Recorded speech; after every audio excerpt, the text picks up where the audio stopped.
لقاء العمالقة ميخائيل تال ضد سباسكي. ميخائيل تال هو بطل العالم الثامن في الشطرنج، وبوريس سباسكي هو بطل العالم العاشر. بعد خسارة سباسكي بطولة العالم سنة 1972 بيتقابل تال وسباسكي وبيلعبوا مباراة اتسجلت انها اجمل مباراة اتلعبت في تاريخ الاتنين. المباراة دي اتلعبت سنة 1973، وبوريس سباسكي هو اللي كان بالقطعة البيضاء بتصنيف 2660 ضد تال اللي كان تصنيفه 2625. فيبدأ سباسكي الدي 4 يرد عليه تال ويطلع بالحصان في الاف 6، يرد سباسكي ويطلع بالبيدق في السي 4، تال يروح مقدم البيدق في الاي 6، سباسكي يطلع بالحصان وتال يطلع بالفيل بتاعه في البي 4، وكده هيلعب نيمزو ديفنس.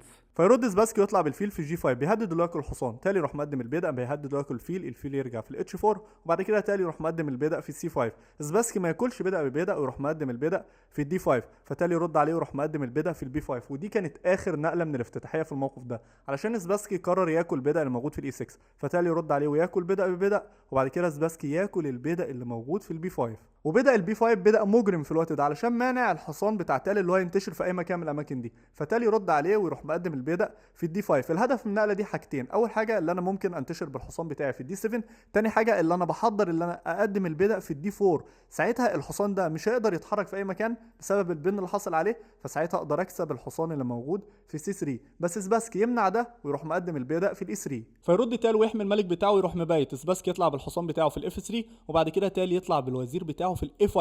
ايه الهدف من النقله دي؟ اللي انا اضغط على الحصان اللي موجود في سي 3. فمثلا انت لو كملت انتشار وطلعت بالفيل بتاعك في الاي 2 علشان تبيت في الخطوات الجايه، انا هروح واكل الحصان اللي موجود في سي 3. عامل تشيك للملك، احسن نقل ليك اللي انت تاكل بالبدء، وساعتها هاكل البدء اللي موجود في سي 3. عامل برضو تشيك للملك. قدامك هنا حاجتين: اللي انت تغطي عن طريق الوزير وساعتها تخسر الطابيه اللي موجوده في الاي 1 ودي هتبقى اسوأ نقله، او اللي انت تغطي بالحصان في الدي 2 وساعتها اكون كسبت بدء في الموقف ده. ودي اول فكره من نقله الوزير في الاي 5. فمثلا الابيض في الموقف ده لو قرر انه يحمي الحصان اللي موجود في سي 3 ولعب الوزير هنا، ساعتها رد عليه واروح طالع بالحصان بتاعي في الاي 4، وده هيبقى حصان اسطوري مهدد اللي هو ياكل وزير وضاغط على الحصان اللي موجود في سي 3. فعشان كده سباسكي اول لما شاف نقله الوزير في الاي 5 قرر انه يتخلص من الحصان اللي موجود في الاف 6 ويروح واكل الحصان عن طريق الفيل. بعد كده تير رد عليه وراح اكل الفيل عن طريق الطاويه. فيرد عليه سباسكي وهو مطمن ويلعب الوزير بتاعه في الدي 2 علشان ما فيش نقله حصان في الاي 4 يهدد اللي هو ياكل الوزير ويهدد اللي هو ياكل الحصان.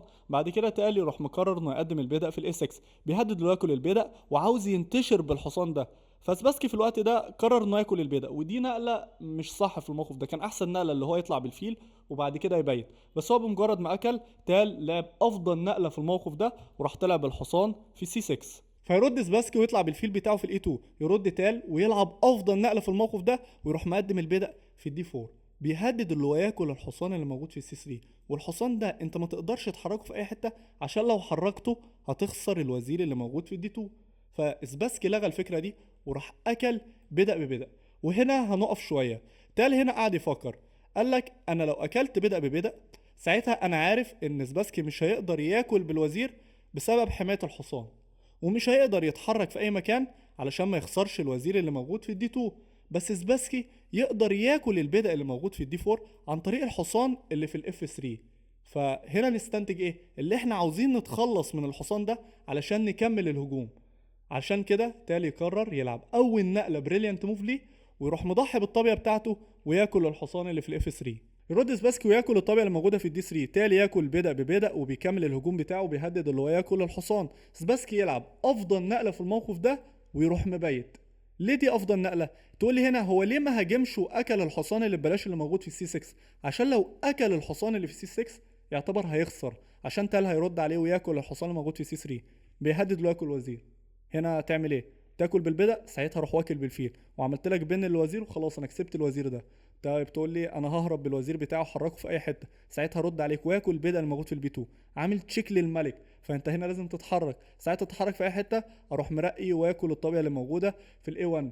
احسن نقله ليك اللي انت تاكل الوزير ده عن طريق الطابيه، ساعتها رد عليك واكل البدء اللي موجود في الاي 6. عامل تشيك للملك، وفي الخطوات الجايه اكل الفيل اللي موجود في سي 6. فعلشان كده التبييته من سباسكي في الوقت ده كانت افضل نقله. تال رد عليه وراح اكل الحصان الموجود في سي 3. بعد كده سباسكي اكل بالبيضه، تال راح اكل البيضه عن طريق الفيل وعامل دبل اتاك على الوزير والطابيه اللي موجوده في الاتش 1. فرد سباسكي وراح لعب الوزير بتاعه في الدي 6. ايه الهدف من نقله الوزير في الدي 6؟ اول حاجه اللي انا بحمي الوزير بتاعي، تاني حاجه اللي انا بهدد اللي انا اكل الحصان اللي موجود في السي 6 عن طريق الفيل وعن طريق الوزير، وعامل شويه مشاكل لتال، وبطمع تال ان هو ياكل الطابيه اللي موجوده في الاي 1، علشان في الوقت ده لو تال قرر ان هو ياكل الطابيه دي ساعتها هيخسر الجيم، علشان سباسكي هيرد عليه ويروح واكل الحصان الموجود في السي 6.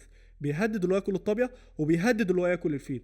تقول لي هنا طب ما انا ممكن احمي الطابيه واحمي الفيل عن طريق اللي انا احرك الطابيه بتاعتي في البي 8.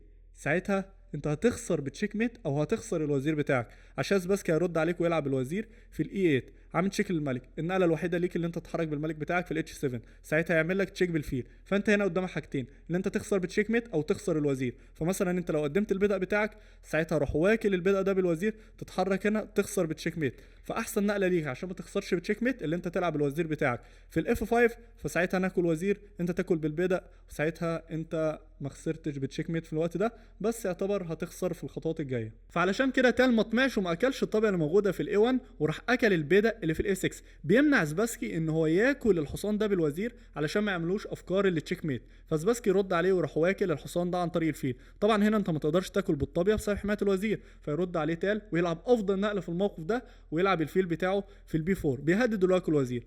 الوزير ده طبعا عشان ما تخسرش الفيل بتاعك لازم تتحرك في الاماكن دي صح، بس انت لو اتحركت في الاماكن دي هتخسر الوزير. لو اتحركت هنا هيتاكل، لو اتحركت هنا هيتاكل عن طريق البيضة، لو اتحركت هنا هيتاكل عن طريق الوزير، ولو اتحرك هنا هيتاكل عن طريق الفيل. فسباسكي رد عليه وراح لعب الوزير بتاعه في البي 7، بيهدد اللي هو ياكل الفيل. تال رد عليه وراح اكل الفيل الموجود في السي 6 وحمى الفيل اللي موجود في السي 8. فيرد سباسكي يلعب الطابيه بتاعته في السي 1، طالب تكسير طابيه قصاد طابيه علشان ياكل بالطابيه دي، وبعد كده يضغط على الفيل اللي موجود في السي 8 ويقدر يكسب الفيل ده. بس تال منع ده وراح لعب الفيل بتاعه في السي 5، بيعمل بلوك بالفيل. سباسكي يروح مقدم الطابيه في السي 2، فتال يلعب الوزير بتاعه في الاي 4 بيهدد انه ياكل الطابيه. سباسكي يلعب الوزير في البي 3 طالب تكسير وزير قصاد وزير، علشان هو شايف ان هو معاه بدأ سالك في الموقف ده ومعاه طابيتين فيقدر يرقي البدأ ده. فتال يرفض ده ويروح يلعب الوزير بتاعه في الاف 4. فسباسكي يروح لاعب الوزير في الاف 3 طالب تكسير برضه وزير قصاد وزير. تال يهرب ويروح لاعب الوزير في الاف 5. يرد سباسكي ويلعب الطابيه في السي 1، يرد تال ويلعب الفيل بتاعه في البي 7.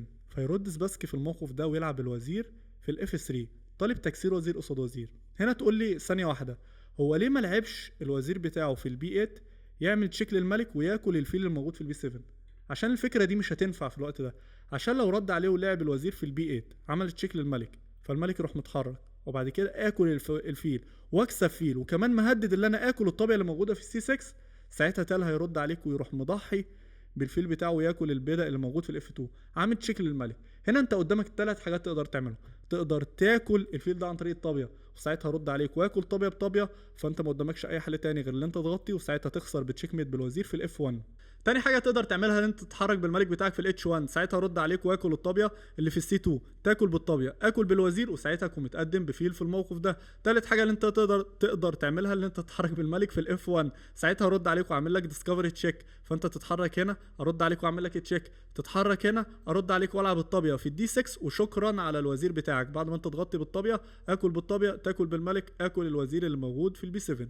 فعلشان كده سباسكي ما لعبش الوزير بتاعه في البي 8 ويعمل تشيك للملك وياكل الفيل، وقرر انه يلعب الوزير بتاعه في الاف 3 طالب تكسير وزير قصاد وزير. تال يرفض ده ويلعب الوزير في الجي 5. سباسكي يلعب الوزير في البي 3 بيهدد انه ياكل الفيل، ودلوقتي يقدر ياكل الفيل ده علشان الوزير بتاع تال مش موجود على الاف 5. فتال يقرر انه يحمي الفيل بتاعه ويلعب الطابيه في سي 7، منها بيحمي الفيل ومنها بيهدده اللي هو يكسب بتشيك ميت في نقله واحده بس عن طريق الوزير في جي 2. فسباسكي قرر ان هو يحمل التشيك ميت ويروح مقدم البدأ بتاعه في جي 3. والنقله دي كانت غلط علشان تالي قرر يلعب تاني نقله بريليانت موف ليه ويروح مضحي بالفيل بتاعه وياكل البدأ اللي موجود في الاف 2. وهنا انت قدامك حاجتين، تاكل بالطابيه او تاكل بالملك، ولو اكلت بالطابيه فدي نقله غلط عشان هرد عليك وياكل الطابيه اللي موجوده في السي 1 عامل تشيك للملك. هنا انت ما تقدرش تتحرك في اي مكان بسبب الفيل، فما قدامكش غير حل واحد بس اللي انت تغطي بالطابيه وساعتها تخسر بتشيك ميت بالوزير في السي 5. بس سباسكي ما اكلش الفيل ده عن طريق الطابيه، وراح اكل عن طريق الملك. تال رد عليه وراح لعب الوزير في الاف 6، عمل تشيك للملك. الملك راح متحرك في الاي 1. طبعا هنا انت ما تقدرش تغطي بالوزير بسبب ان انا اقدر اكل عادي بسبب الوزير وحمايه الفيل الموجود في البي 7. فهو راح متحرك في الاي 1، رد عليه تال وراح لعب الوزير في الاي 5، عمل تشيك للملك. طبعا هنا برضو انت ما تقدرش تغطي عن طريق الطابيه علشان هاكل الطابيه اللي موجوده في السي 1. فهو قرر انه يتحرك بالملك بتاعه في الاف 1، رد عليه تال وراح محرك الفيل في الاي 6، عامل تشيك للملك. فسباسكي راح متحرك بالملك. بعد كده تال راح لعب الوزير، عامل تشيك للملك. سباسكي راح متحرك بالملك. بعد كده تال راح لعب الوزير، عمل برضه تشيك للملك. سباسكي راح متحرك. بعد كده راح عمل له لعب الفيل في البي 7، بيهدده اللي هو يلعب الوزير بتاعه في الاي 8، وبعد كده يقدر ياكل البدأ ده والحركات دي. فسباسكي راح مقدم البدأ في الاتش 4. تال راح لعب الوزير في الاتش 8. الاتش 1 عامل تشيك للملك. الملك راح متحرك. بعد كده راح عمل له تشيك بالطابيه في الاف 8. راح متحرك، راح عمل له تشيك بالوزير. راح متحرك، راح عمل له تشيك بالطابيه. راح طلع، راح عمل له تشيك بالطابيه تاني. راح طلع هنا، راح عمل له تشيك بالطابيه في الاف 3. وفي الوقت ده قرر سباسكي ان هو يستسلم، علشان لو اتحرك بالملك بتاعه في اي مكان هيخسر الوزير اللي موجود في البي 3. وبس، وبكده نكون وصلنا لنهايه الحلقه بتاعتنا. اتمنى تكون عجبتكم. اشوفكم في الحلقه الجايه. سلام.